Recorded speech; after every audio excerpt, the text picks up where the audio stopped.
Spring এর গতি বসে গেছে, চতুর্দিক দিয়ে ফুল টুল দিয়েছিল, নাক মুখের উপরে এসে পড়ছে, গেরানে অন্যাসে অল্পক্ষণের মধ্যে ঘুম এসে গেছে। বাচ্চা টাইম মতো আইসে দেখে যে বাচ্চার বিছানের পর বান্দি শোয়া, মিজাজ হাজার হয়ে গেছে, টেম্পার। চাবুক ছিল ধরেই চাবুক দিয়ে বান্দিরে সপা সপ 5-7 বাড়ি। আধা ঘুমের ভিতরে যখন বাড়ি গায়ে লাগছে, লাফ দিয়ে উঠে ব্যথাতে চিল্লে কান্না শুরু করছে। এরপরও পিটেছে, আবার ওই পিটেনের মধ্যে বান্দি হাসিয়ে দিছে। খেয়াল করেন, প্রথম পিটেনে কেঁদে দিছে, আবার পিটাইতেছে, সে পিটেনের মধ্যে হাসিয়ে দিছে, এরপরে আবার পিটেন দিছে, আবার কান্দি দিছে। এই 3 প্রকারের পিটেন আর হাসা কান্নার পরে বাদশা ওরে নিয়ে বসছে, এই পিটেন তো পিটেনি দিলাম, একই কায়দায় বাড়ি দুড়ি মারতি, তাহলে তা প্রথম কানলি, পরে হাসলি, পরে আবার কানলি, ঘটনা কি? তো বান্দি বলতেছে, মালিক প্রথম পিটেনে তো কানছি, অতর্কিত বাড়ি দিয়েছেন, পিটেনে চাবুকির বাড়িতে তো ব্যথা করাটাই স্বাভাবিক, ওই ব্যথায় কানছি। পরেও তো পিটেলাম, আবার হাসলি। পরে পিটেনের মধ্যে হাসা শিখেছে যে আমি এই বিছানে মাত্র আধা ঘন্টা শুইছি, তাতে যদি 10টা পিটেন খাই, আর আপনি এই বিছানে 40 বছর শুচ্ছেন, তাহলে আপনি কি পরিমাণ পিটেন খাবেন আল্লাহর কাছে?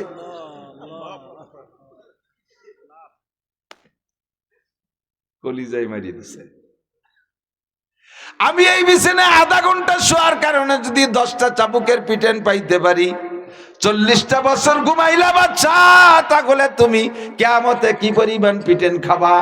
আজকে এই 10 পিটেনের কান্না, সেই দিন তোমার পিটেন দেখে আমি হাসবো, ওই কথা মনে উঠে আমার হাসি এসে গেছে। পরে আবার কাঁদলি কেন?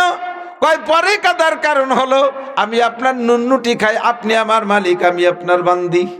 কিয়ামতের ময়দানে আমার মালিক চাবুকের পিটান খাবে, মালিক কাঁদবে, ওই কান্না আমার চোখে ভাসতেছে, তাই আমি মায়ায় কান্দে দিছি। ছোট্ট একটা কোপ লাগাই দিছে কলিজায়। যা বিছানায় যা শো বাচ্চা, আজকে বিছানার কাছে যায়, একবার শোয়, একবার উঠে, একবার নামে, আর ঘুম আসে না, শুধু বারবার ওই পীড়া দেয়। বান্দি আমারে কি কইল, আরে আধা ঘন্টা ঘুমায় যদি 10 পিটান, আমি বাচ্চা 40 বছর ঘুমায়, তাহলে কি পরিমাণ পিটেন খাবো? কথাটা তো সত্য কথা, ঠিক? পরে 2-4 দিন পরে আবার বিছানায় রাতে শুয়েই আছে, এখনো বিছানায় ছাড়ে নাই। গভীর রাত্রে শোনে যে ছাদের উপর দিয়ে কে যেন খড়ম পাই দিয়ে কটকট করে হাঁটতেছে। উনি ওখান থেকে ডাক দিয়ে বলে, আরে কে আমার ছাদের উপরে? উপরে যিনি ছাদের উপরে তিনি বলতেছেন, আনা ফুলান, আমি অমক। এ তুই ও জায়গা কি এরিস? কয় বাচ্চা নামদার, আমার একটা উট হারাই গেছে মরুভূমির ভিতরে, কোথাও খুঁজে পাই নাই, তাই মনে করলাম বাচ্চার ছাদের উপরে আইছে নাকি। বাচ্চা কয় গাদা, উট করে দিন ছাদের উপরে উঠতে পারে? 7 তলা দালানের উপরে কি মরুভূমির হারাইডে উঠ 7 তলা দালানের উপরে পাবিতরে শুয়েছে কিনা?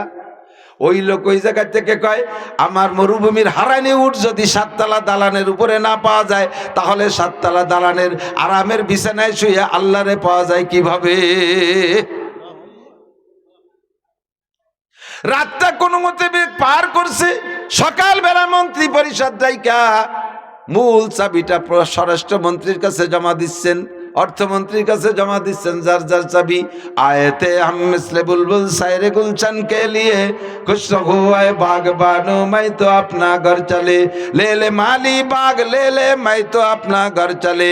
তোমাদের রাষ্ট্র তোমরা বুঝে নাও, আর আমি রাজা থাকবো না, আজকে থেকে আমি পদত্যাগ করলাম, এ আমার আর ভালো লাগে না। আরে আমারে কোপ মারছে আমার বান্দি, আর কে আমাকে ছাদের উপরে আইসা বলে গেল এই ছাদের 7 তলা দালানের মধ্যে আল্লাহরে পাওয়া যায় না, তাহলে আল্লাহরে কোন জায়গা পাওয়া যায়? আমি সেই জায়গায় চলে যাব। সব কিছু ছেড়ে দিয়ে নেমে গেছেন। প্রসিদ্ধ সহি ঘটনা, মুসনবী শরীফের মধ্যে বিভিন্ন কিতাবের মধ্যে লেখে। এরপরে উনি জঙ্গলে নেমে গেলেন। এই বাচ্চা কুমাইয়া দেয় জাহারাম বেঈমান রাওয়াদাত জাহা। 4 নম্বর যুবক, বেয়াদবি করবি না, কথায় বেয়াদবি করবি না, আলেম ওলামার সাথে বেয়াদবি করবি না, উস্তাদের সাথে বেয়াদবি করবি না। আব্বা মার চাইতে বড় উস্তাদ নাই, ও জায়গা বেয়াদবি করবে না। তাহলে 4র্থ নম্বর বিপদ হলো মরার সময় কলেমা নসিব হবে না। কাবা ঘরের মধ্যে যদি তোমার মরণ হয়, জবানে কলেমা উচ্চারণ করতে পারবে না। মরার সময় যদি কলেমা নসিব না হয়, খসিরাত দুনিয়া ওয়াল আখিরা, ইহকাল পরকাল সব শেষ। আল্লাহ নবী বলেন, মান কানা আখিরু কালামি আলাইহি লা ইলাহা ইল্লাল্লাহ ফাদাখালাল জান্নাহ, যেই ব্যক্তির জীবনের শেষ কালেমা হবে লা ইলাহা ইল্লাল্লাহ, ওই লোকটা যেন জান্নাতে চলিয়াই গেল। যাহা করো না করো যুবক, রক্তের গরমে, দলের গরমে, স্থানীয় পাহাড়ে, শক্তির বলে, ধনের বলে, প্রভাবশালী বাপের সন্তান হওয়ার বলে কখনো যেন এই জায়গায় হাত দিও না। বেয়াদবি করছো তো মরছো। 1 নম্বরে পড়িয়ে মুখস্থ রাখতে পারবা না।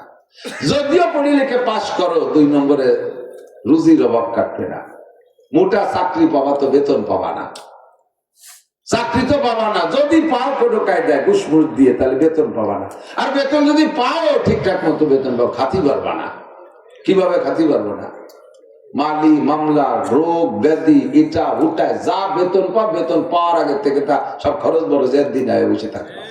যদি তাও না রীতিমতো সবকিছু গুছাই গেছে আনতে পারো, লাস্ট ফিনিশিং খাতি পারবে না। ডাক্তারে ফতোয়া দিয়ে দিছে, এটি খাবা না, ওইটি খাবা না, সেটি খাবা না, ডিম খাবা না, গোশ খাবা না, মাটির উপরের কিছু কোনো তরকারি খাবা না, মাটির তলের তা কিছু খাবা না, এই বাড়ির সব বাদ, গোশ খাবা না, তারপরে মিষ্টি খাবা না, মিষ্টির দোকানের সামনে দিয়ে হাঁটবা না, সব ব্রেক।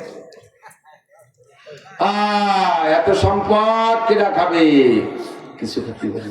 গোড়ায় হাত দিয়ে দেখেন কোন জায়গা যেন মাইট দিয়ে থইছেন, পিছনে হাত দেন, সেই জায়গাতে সমাধান করিয়াছেন। যদি কোনো উস্তাদ বেঁচে থাকে আর সেই উস্তাদের সাথে বেয়াদবি করা থাকে, যে পাও ধরে বুড়ো কালে হলে মাফ হইয়াছেন, যাতে শেষ পর্যন্ত সেটি খেয়ে যেতে পারে। সোয়ামাকে শখসাইবে মিরাজ যাওয়া, যৌবন কালে মারা যাবা, হায়াত কমাই দেয়া হবে, তাহার আনবে ইমান ওয়াদাত যাহা। 4 নম্বরে মরণ কালে কলেমা নসিব হবে না। এই তকদিরকে পরিবর্তন যদি করার সুযোগ আল্লাহ নাই রাখবেন, এদিকে সে জায়গা মতো চলে আসে, বেরিয়ে যাচ্ছে কথা। তকদির যদি পরিবর্তন করার কায়দা সুযোগ নাই থাকবে, তাহলে আল্লাহ তাআলা এত মুনাজাত শিখিয়ে দেবে কেন? এই কথা কয়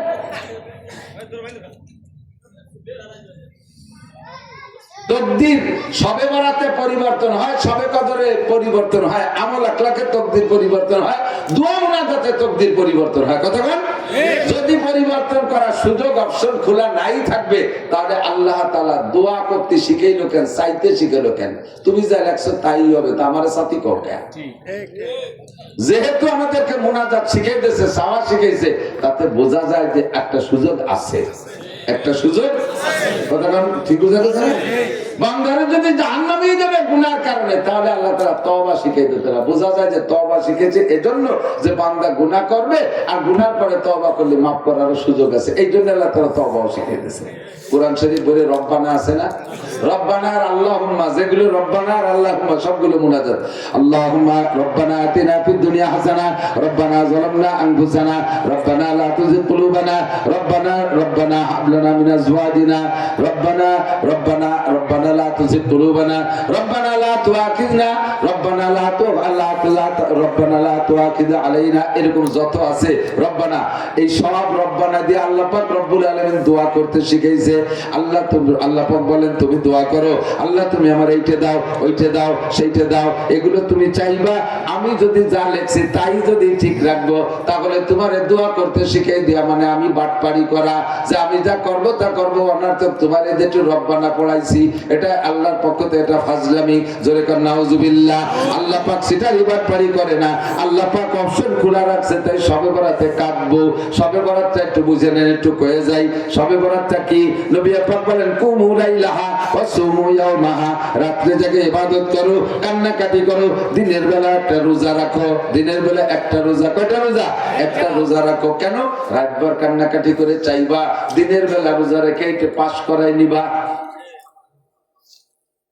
রাত্রে কান্নাকাটি করছি, আগামী বছর আমার নামে কি লিখতেছে এটা আমি জানি জানি। তাহলে আজকে রাত্রে আমার তকদির লিখবে, বড় একটা অস্পষ্ট রাত না? আমার পক্ষে লিখতেছে না বিপক্ষে লিখতেছে আমি জানি? কিছু জানি না। তাহলে আমার বিপক্ষে তো লিখতে পারে। ফেরেশতাদেরকে বলছে লেখো, ওর নামে লেখো, ও গলমারিতে অ্যাক্সিডেন্ট করে একটা ঠ্যাং ভাঙবে, আর ওর বউ ভাত রান্না করতে যে আগুনি পুড়ে এভাবে এক পাশ পুড়িয়ে যাবে, আর ওর মা স্ট্রোক করে মরবে, ওর ছোট ছেলেটা পানিতে পড়ে মরবে, আর ওর 3 গাড়ি চলে রাস্তায় অ্যাক্সিডেন্ট করে বুড়ো হয়ে যাবে। এলে আসছে। আর আপনি সেই সময় মসজিদে যাইয়ে জিলাপি খাইয়ে খুশি দিলা হাতি তালে রয়েছেন। আপনার নামে এত নেগেটিভ লিখতেছে, যার প্রত্যেকটা আপনার সামনে বছরের জন্য ক্ষতির কারণ। ও মেম্বারিতে দাঁড়াবে ঠকবে, ও এমপিতে দাঁড়াবে ঠকবে, এসব কত সবে বেড়াতে লেখছে। সেই লেখার সময় আপনি মসজিদে যায় জিলাপি খাইয়ে আর হাসি খুশি দিলা পাচ্ছেন। আল্লাহকে ভালোই তো, সব ওর নেগেটিভ লেখি আর ওর তাতে খুশি। ঠিক আছে ফেরেশতারা যা খুশি তাই লেখ। রাখতে হবে কি অস্পষ্ট তকদির, কি লিখতেছে আমি জানি না, আমি কান্নাকাটি করে আমার তকদিরে পাল্টাই নেব। কতক্ষণ এই সময় এই গন্ডগোলের সময় এখন আমলিগ বিএনপি, আমলিগের তো আর মরিয়ে গেছে তা না, আছে সবাই এর মধ্যে দিয়ে, এত স্বীকার করতেছে না, মুখ উঠে এর ভিতরে বিএনপি আর আমলিগ দুই দলে দুই যুবক মারামারি লাগছে। এই মুহূর্তে আমলিগের একজন যদি বিএনপি একজনের রামদল দিয়ে কোপ দিয়ে 2 ভাগ করে ফেলায়, পুলিশের সামনে স্পট অ্যারেস্ট, সামনে সামনে ধরা পড়ে গেছে, ধরে নিয়ে চলে গেছে। এখন যদিও বিএনপি ক্ষমতায় আসে নাই, কিন্তু গুটি চলতেছে ওই জায়গায়, এভাবে বোঝা যাচ্ছে যে কোনো কায়দায়। এই মুহূর্তে মামলা চলে গেলে, এই মামলায় আমলিগের এইডের কি উপায় আছে? উপায় আছে? ট্রাইব্যুনাল কোর্টে 1 মাসের মধ্যে ফাঁসির অর্ডার দিয়ে দিল। ঘুরতে ঘুরতে ঘুরতে ঘুরতে সেই 5ই আগস্টের পর 1.5 বছর পর্যন্ত ওই ছেলেটা অ্যারেস্ট হইয়া জেলখানায় রয়েছে।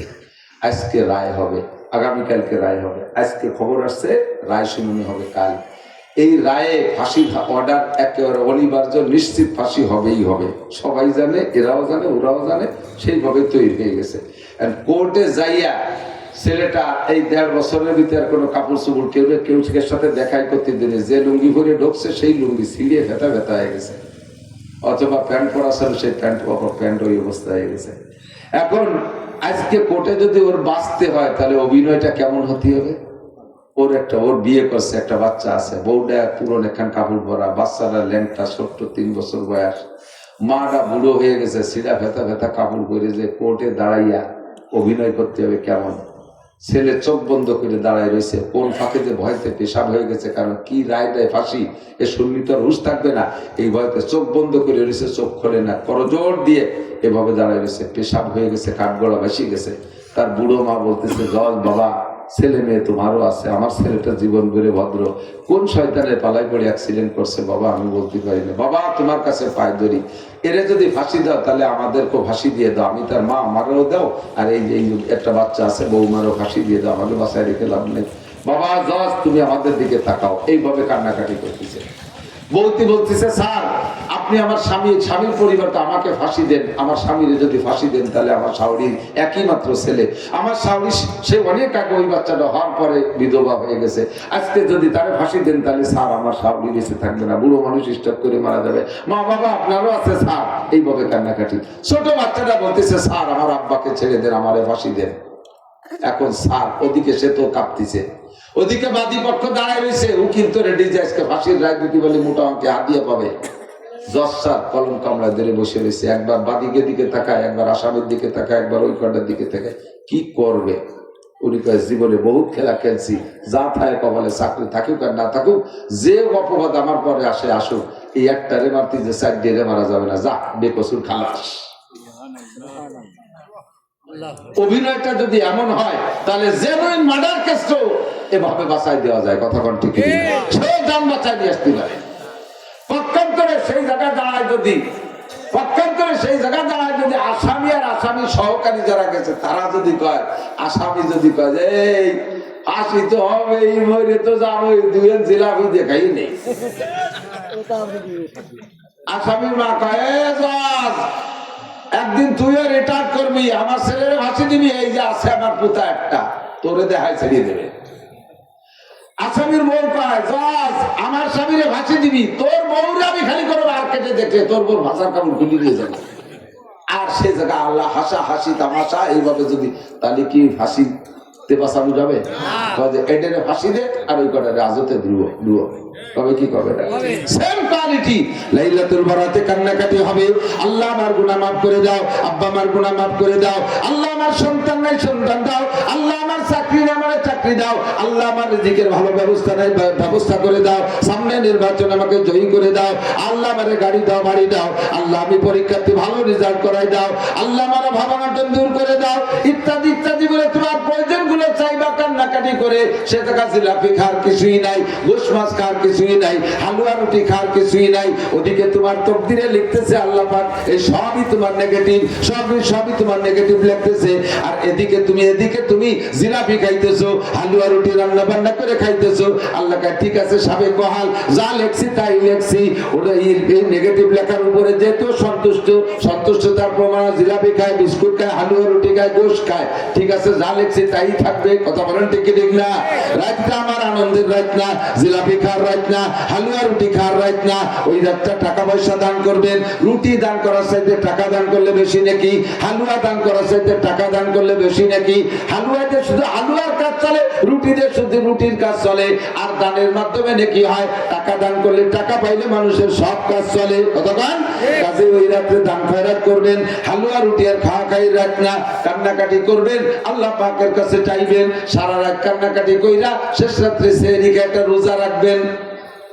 ইফতারির সময় ইফতারি সামনে নিয়ে বলবেন আল্লাহ, বারবার ইফতারি সামনে নিয়ে ইফতারি তুই কিন্তু চুপ করে বসে থাকতে হয় না, ইফতারি একটু নাড়াচাড়া করতে হয়, একটু ছোলাটা ধরবেন, পেঁয়াজিটা ধরবেন, বেগুনিটা ধরবেন, একটু উঠে নাহের কাছে নেবেন, আবার তুই দেবেন। এই করলে আল্লাহ খুব খুশি হয়। যখন ওই পেঁয়াজি ধরে এই নাহের দ্বারে নেছেন, আল্লাহ ফেরেস্তা খাই গেল ফেরেস্তার কালো জন্মের কেটি হবে বাড়ি লাগিয়ে ডাঙ্গা কোনো মতো কামেলাটা আরো 1.5 মিনিট বাইনি। এই যে টুকাটুকি করলে ওদিকে মুখে দেন না, এতে আল্লাহ পাক আপনার ধৈর্যের পরীক্ষা করে, আল্লাহ খুশি হইয়া আপনার সব গুনাহ মাফ করে দেয়। এই ইফতারি নিয়ে আপনি বলবেন দোয়া, আল্লাহ সারা রাত কাঁদছি, সারা দিন না খেয়ে রয়েছি, এখন এই আমার দরখাস্ত, গত রাতে দরখাস্ত কবুল না হওয়া পর্যন্ত আমি ইফতারি খাবো না। আল্লাহ ওই সময় তো আমার সব কবুল করে নিলাম। বিগত সময় সরকারের সময় দেখছি এই মাস্টাররা অনশন ধর্মঘট করছিল। মাস্টাররা আছেন নাকি এর ভিতরে? মাস্টার আছেন না? মাস্টাররা অনশন ধর্মঘট করছিলেন, ঠিক না? শেখ হাসিনার কাছ থেকে দাবি আদায় করা গেলে, তাই তো? এর আগে ওই দিনই শুধু ধর্মঘট দিয়ে শুরু না, এর আগে অনেক দরখাস্ত, হরতাল ইত্যাদি ইত্যাদি অনেক কিছু করছেন, কিন্তু কোনো তাই হাসিনে আছে না, দোয়া মতো কবুল করেই না। যখন দোয়া কবুল হয় না, এরপরে সব মাস্টাররা জুটিয়ে বুটিয়ে যাই পল্টন ময়দানে 3 দিনের অনশন ধর্মঘট। অনশন 3 দিন না ছিল, অনশন ধর্ম যে কয়দিন লাগে, দাবি পূরণ না হলে যাবো না। পেটের পর থাল থুয়ে শুয়ে রয়েছে, খাবো না, এক করে খাবি দেশে খাবো না। তো কোনো চালাক মাস্টার যারা জুত করে খাইয়েছে, আবার পেটের পর থাল থুয়ে কিছু আছে জন্মের কেটি 3 দিনের মধ্যে সত্যি খাই নেই, তখন নিস্তেজ হয়ে গেছে। সাংবাদিকরা দৌড়ে যে তাড়াতাড়ি স্বরাষ্ট্রমন্ত্রী, শিক্ষামন্ত্রী ধরছে যে বদনাম হয়ে যাবে, চরম বদনাম, তাড়াতাড়ি ওদের দাবি দাবা পূরণ করেন। এরপরে প্রধানমন্ত্রী বলে ঠিক আছে, ওনাদেরকে বাসায় চলে যেতে বলেন, খানা দানা খাইতে বলেন, আমি ওনাদের সব দাবি পূরণ করলাম। এরকম অনশন ধর্মঘট এই 3 দিন পর্যন্ত যা চাইছে, মানে জীবন করে যা চাইছে, 3 দিন না খাইতে আদায় করে এনেছে, দোয়া কবুল করে এনেছে। সেম কোয়ালিটি গত রাত্রে যা চাইছেন, সারাদিন রোজা রাইখে ইফতারের সময় দোয়া করে সেটা কবুল করে নেবেন। তাহলে রাত্রেবেলা কান্নাকাটি, দিনের বেলা অনশন ধর্মঘট, এই দুইটুকির নাম হলো শবে বরাত। এর মধ্যে খাওয়া আছে কোন জায়গা কন্ত? এই দেশের মানুষ হালুয়া রুটি যে কার থেকে শিখছে আল্লাহই ভালো জানে। এই হালুয়া রুটি আর গোশ খাইতে খেতে আগে আমাদের ছোটবেলায় তো খুব অভাব দেখছি স্বাধীনের পরে। সেই সময় কুরবানির ঈদের সময় যে কটা গরু কুরবানি না হয়েছে 1 গ্রামে, এখন শবে বরাতে তার চাইতে বেশি গরু জমে যাবে। আর পোল্ট্রি মুরগি তো সেলেসা শুরু হয়ে গেছে এমনি। আল্লাহ কি পরিমাণ মাইর খাইতে আল্লাহই জানে। শবে বরাত খাওয়ার রাত না, শবে বরাত এটা আনন্দ ফুর্তির রাত না, শবে বরাতটা হলো কান্নাকাটির দোয়া মোনাজাতের রাত। কথা বলেন, এই রাত্রে তাকবীর পাল্টায় নেবেন, দোয়া করবেন, মোনাজাত করবেন। কুমুলাইলাহা ওয়াসুমু ইয়াওমাহা, কোন পানকু আর কোন এই হঠাৎ মৌলবী কি কই উঠলো, এ সমস্ত গুলো দেখার বিষয় নাই। হাটাজারি, পটিয়া, বাবুনগর, জেরি, নাজিরাট, লালবাগ, ফরিদাবাগ, মালিবাগ, যাত্রাবাড়ি, গহরডাঙ্গা, তারপরে আপনাদের বাহির দিয়ে শামসুল উলুম, কাসেম উলুম, মদিনাতুল উলুম, যত উলুম আছে সমস্ত উলামায়ে কেরাম এ ব্যাপারে একমত। শবে বরাতে ইবাদত সহি, কান্নাকাটি সহি, দিনের বেলা রোজা সহি, আল্লাহর কাছ থেকে চেয়ে নেওয়া সহি। আল্লাহ পাক আমাদের আমল করার তৌফিক দান করে বলেন আমিন। গোটা সৃষ্টি কায়নাতের ভিতরে আল্লাহ পাক মানুষকে সবচেয়ে বেশি ভালোবাসে। বিশ্বাস হয়? মানুষের চাইতে সম্মানী কেউ আছে? মানুষের চাইতে সুদর্শন কেউ আছে? যারাই যত বড় হোক সুদর্শন দেখেন মানুষের তুলনায় কিছুই না। আপনার বাড়ি আইডিয়া সারটা খুব হেভি হ্যান্ডসাম দেখার মতো, দূর দূর থেকে মানুষ আসছে, আরে বাপ রে বাপ খালেক মোল্লার আইডিয়া হেভি আইডিয়া, এই দেখতে দেরি 10-20 জন আসে, কিন্তু যত ডকের আইডিয়া হোক না কেন ওর সাথে কি আপনি মাইয়ে বিয়ে দেবেন? খুব ভালো আইডিয়া ছেলে পাচ্ছি না, এর সাথে মেয়ে বিয়ে দিয়ে দেবে নাকি? ও আইডিয়া তো কুরবানির দিন পর্যন্ত ওর হায়াত শেষ। কথা বল না কেন? কালো হোক আর দলা হোক আর বর্ষা হোক আর বুসা হোক আর যাই হোক, নাক মুখ তাও আর না থাকো, মেয়েটা বিয়ে দিলি মানুষের সাথেই দেবো, ছেলেটা বিয়ে দিলি মানুষের সাথেই দেবো। কারণ মানুষের চাইতে সুদর্শন আল্লাহ পৃথিবীতে কেউ রে বানায় নেই। নিজেই বলেন লাকাদ খালাকনাল ইনসানা ফি আহসানি তাকওয়িম, সবচেয়ে সুন্দর করে বানাইছি আমি মানব জাতিকে। এরপরে সম্মানের দিক দিয়ে মানুষের চাইতে সম্মানী কেউ নেই। আল্লাহ পাক বলেন ওয়ালাকাদ কাররামনা বানি আদম, গোটা সৃষ্টির ভিতরে বনি আদমকে সবচাইতে সম্মানী করে বানাইছি। নুরানি ফেরেশতারা, যেই ফেরেশতারা গুনাহ করে না। আপনারা এখানে যারা মাহফিল শুনতে আসছেন, আসা এবং যাওয়ার পথে আপনাদের নাম তালেবে ইলম, মাদ্রাসা গ্রাম্য বাংলায় তালবি আলিম কয় না, এর নাম আসল হলো তালেবে ইলম, যারা দিন তলবকারী, দিন অন্বেষণকারী। আপনারা যারা দিন শিখতে এখানে এসেছেন, আসা এবং যাওয়ার পথে বেগুনাহ নুরানি মাসুম ফেরেশতারা আপনাদের পায়ের নিচে তাদের নূরের পর বিছাই দিয়ে আপনাদের সম্মান প্রদর্শন করে। ফেরেশতার চাইতে মানুষ জাতি সম্মানী। দেখতে সৃষ্টিগতভাবে সুন্দর করে বানাইছে মানুষকে, আবার সম্মানও সবচাইতে বেশি দিয়েছে। এবার মানুষকে শান্তিতে থাকার জন্য অসংখ্য নিয়ামত বানাইছে। জিব্রাইল এত বড় সম্মানী ফেরেশতা, এক গ্লাস পানি জীবনে পান করে দেখে নাই। পানি তিতে না মিঠা। কোন মিকাইল আলাইহিস সালাম সারা দুনিয়ার পানি পরিবেশন করেন, পরিচালনা করেন। জিন্দেগিতে মিকাইল আলাইহিস সালাম এক গ্লাস পানি পানও করে নাই, একটা ডুব দিয়ে গোসলও করে নাই, অথচ সারা দুনিয়ার পানি পরিবেশন উনিই করেন। এমন করে সমস্ত ফেরেশতারা কিছুই পান করে না, খায় না, কিছুই করে না, সবই আমরা ব্যবহার করি। যত সৃষ্টি আছে সব সৃষ্টি আমাদের খাদেম। সূর্য আমাদের আলো দিয়ে খেদমত করে, চন্দ্র আমাদের খেদমত করে, তারকা আমাদের খেদমত করে। কথা কন না কেন? ঠিক কি ঠিক না? কোনটিকে তুমি বলিবে মিথ্যা, এজে বিশ্বপতির দান, ভাবি আইয়া আলাই রব্বিকুমা তুকাজ্জিবান। সূর্যটা বিশ্বপতির দান, চন্দ্র বিশ্বপতির দান। আরো আজীব হবেন আমার দিক তাকান। মানব জীবনে যে নিয়ামতটা যত প্রয়োজন, আল্লাহ পাক ওই নিয়ামতটাকে তত সস্তা করে দিয়েছে। ভেবে দেখছেন? মাটির প্রয়োজন বেশি না লোহার প্রয়োজন বেশি না সোনার প্রয়োজন বেশি? লোহার প্রয়োজন বেশি না? সোনা জীবনেও যদি কেউ ব্যবহার না করি, তাতে কি কোনো সগীরে কবির হবে? আমরা পুরুষরা সোনা এক সরিষা পরিমাণ স্বর্ণ অলংকার হিসেবে ব্যবহার করা হারাম। অনেকে আছে স্বর্ণের চেন গলায় নাই। স্বর্ণের চেন গলায় নিয়ে কেমন জানেন? 20-25 শুয়োরের বাচ্চারা দড়ি দিয়ে বেঁধে মালা বানায় গলায় দেওয়া যায়, একটা স্বর্ণের চেন গলায় দেওয়া পুরুষরা তাই। কোন জামাই দিয়ে সোনার চেন দিতে পারেন না, সোনার চেন দেওয়ার শুদ্ধ ভুল নাই। আর জামাইরে কি শুয়োরের বাচ্চা দিয়ে মালা বানায় দেওয়া যাবে? শুয়োরের বাচ্চা দিয়ে মালা বানায় দেওয়া যা, স্বর্ণের চেন গলায় দেওয়া পুরুষের জন্য তাই। তাহলে স্বর্ণ ব্যবহার করা পুরুষের জন্য, মহিলাদের জন্য A to Z জায়েজ আছে। 10 কেজি স্বর্ণ দিয়ে করে 3 পিস বানায় পড়ায় তোর বউরে, কোনো সগীরে কবিরে নেই, বরঞ্চ আর নেকি হবে, দোষ নাই। কিন্তু তারপরও কোনো মহিলা যদি এক চুল পরিমাণ, এক সরিষা পরিমাণ স্বর্ণ জীবনে অলংকার হিসেবে ব্যবহার না করে, তাতে কি তার কোনো গুনাহ হবে? ছেলে মেয়ে কম হবে? যে অমুক মহিলা সোনা ব্যবহার করতে পারতেছে না বলে ছেলে মেয়ে হচ্ছে না, এরকম কোনো রিপোর্ট আছে নাকি? বরঞ্চ যারা অনেক সোনা ব্যবহার করে তাকে ছেলে মেয়ে কম, 1টা 1.5টা অথবা 2টা। আর যারা সোনা দানা মোটেই না, গরিব আরে বরকত আল্লাহর রহমতে প্রত্যেক 2 বছর পর একটা তো হয়েই যাচ্ছে, ফাঁকে ফাঁকে কোনো কোনো টিভি 2ডিও আছে, অথচ সোনা নেই একটুও। কথা বল না কেন? এক ফোঁটা সোনা ব্যবহার করতে পারেন না, প্রোডাকশন খুব ফাস্ট এর আসে। তাহলে বোঝা যায় যে সোনা বিটাকেও লাগে না, বিটিকেও লাগে না, ঠিক কিনা? লোহা লাগে কি লাগে না? সব জায়গা লোহা, লোহা ছাড়া কিছু হয় না। সেই স্বর্ণ যা কোনো দরকার নেই, তার ভরি 2,26,000 টাকা। আপনাকে নাম জানি কি যে স্বর্ণের ব্যবসা করে, 2,26,000 টাকা স্বর্ণের ভরি সেদিন দেখলাম পেপারে। আর লোহার ভরি কত? কেজি 87 টাকা। আজ কিনে দিয়েছি মাদ্রাসা, কেজি 87 টাকা। এই লোহা যে হারে আমাদের প্রয়োজনে লাগে, এ যদি স্বর্ণের মতো এরকম বড়ি ধরে 2,26,000 টাকা দিয়ে কিনে কাজে লাগানো লাগতো, তাহলে কাশি কুদাল বানানো লাগতো না, ধান কাটিয়ে না লাগতো, কয়েকবার এটা দাঁত দিয়ে ছিঁড়িয়ে। হ্যাঁ, কথা বলে আল্লাহ ওই চিন্তা লাগবে না, ওর কেজি সাথে আছে, এটা তুই কি বানাবি বানা। তাহলে যে জিনিস প্রয়োজন বেশি তার দাম কম, কথা কন।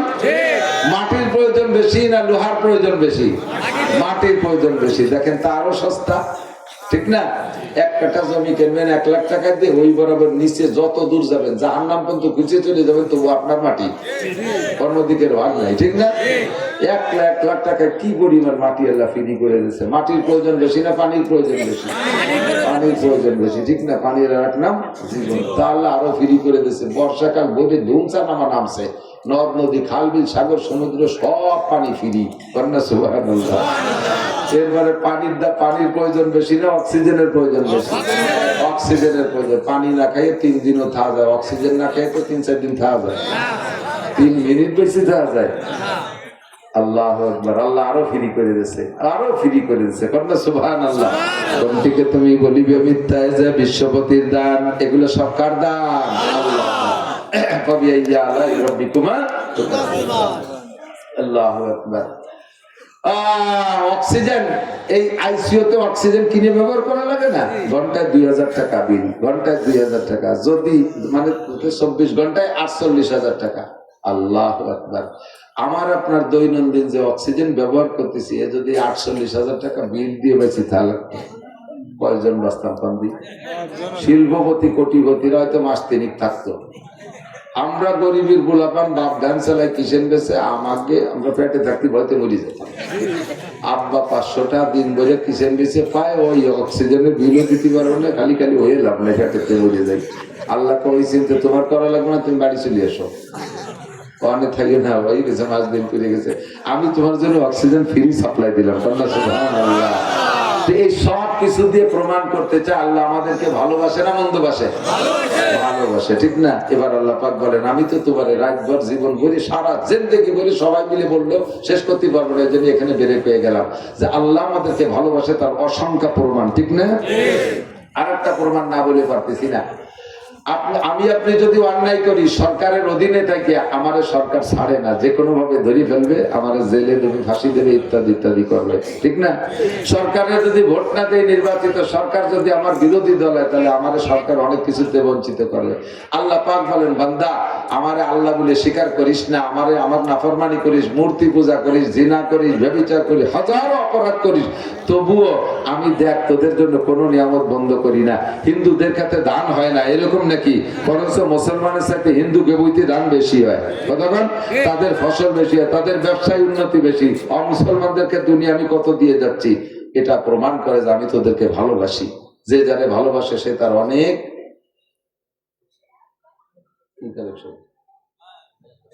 লোকদের সুযোগ দায়ী হয়ে বেরিয়েছে না? একটা খবর রাজা এক মাঠে 2-4 দিলে বাটি নষ্ট হয়েছে, সবই তার জন্য দিয়ে গেছে। বসেন পাওয়া গেল। আল্লাহ মানুষ দেখলি কালেকশন, কি যে স্বভাব খারাপ হয়ে গেছে। আমি 2 জাতির কাছে শকর পাই না, এদিক টাকা সারা বাংলাদেশ ঘুরিয়ে 2 গ্রুপের কাছে শকর পাই না। এক গ্রুপ হলো ব্যবসায়ী, কোনোদিন কোনো ব্যবসায়ী করলো না যে হুজুর এবার খুব ব্যবসা হয়েছে, 5 কিলোর ব্যবসা হয়েছে, কয়টা বেশি নিয়ে যান। কোন ব্যবসায়ী পায় না, সব ব্যবসাকে না, ব্যবসা নাই হুজুর, আসিলে নাই, ব্যবসা নাই, খালেদা নাই, ব্যবসা নাই, ইনু চাইছে, ব্যবসা নাই, জীবন বেড়ে ব্যবসা নাই। অথচ 1 লাখ টাকা পুঁজি নিয়ে শুরু হচ্ছে 10 বছর আগে, এখন কোটিপতি হয়েছে, ব্যবসা নাই এতটা আসলো করতে। শকর করবে না কোনোদিন কোনো ব্যবসায়ীরা, আর মাহফিলারা কোনোদিন শকর করে না। বক্তাকে দাওয়াত দেবে সেইভাবে, যার সময় হুজুর কোনো কালেকশন নেই, আল্লাহ আর আসে একটাই বুকটে কাটিয়ে কাটিয়ে বলে এই সব বাদ দেন। আমাকে গোপালগঞ্জে এবার যে মাইট খাইছি, যে মাইটটা খাইছি, আমাকে মাদ্রাসা টাকা দেওয়া সব আমলিগের লোকজন। সে আমলিগালারা কয়েকজন নারাই পড়ায় চলে গেছে। আমার মাদ্রাসার মাহফিলে 8 লক্ষ টাকা ব্যয়, 8 লক্ষ টাকা মাহফিল খরচ, কোনো কালেকশন নেই। কালেকশন যে জায়গা ফাটায় সে জায়গা কাজে যাও, ইউনুসির কাছে যাও, যাও এনসিপির অমুকের কাছে যা ফাটায় দেয়, তারা তো আমাকে চাইলে দেয় না কোনো। আল্লাহর ফজলে গোটগাট করে বসি, যে কথা বুঝতেই দেবো না, কোনো বক্তা গেল না, শ্রোতা গেল না, কেউ বুঝতে দেবো না। প্যান্ডেলও করছে অন্য বাড়ছে সুন্দর, মাহফিলে সব খরচ বাড়াইছি, পকেটে 5 লাখ টাকা নিয়ে বসে ঘুরছি, যে কোথায় কোনটা লাগবে একটু বুঝতে দেবো না, সব খরচ আমি করবো। মাদ্রাসায় যে এই যে নির্বাচনী করে রাজনৈতিক প্রভাব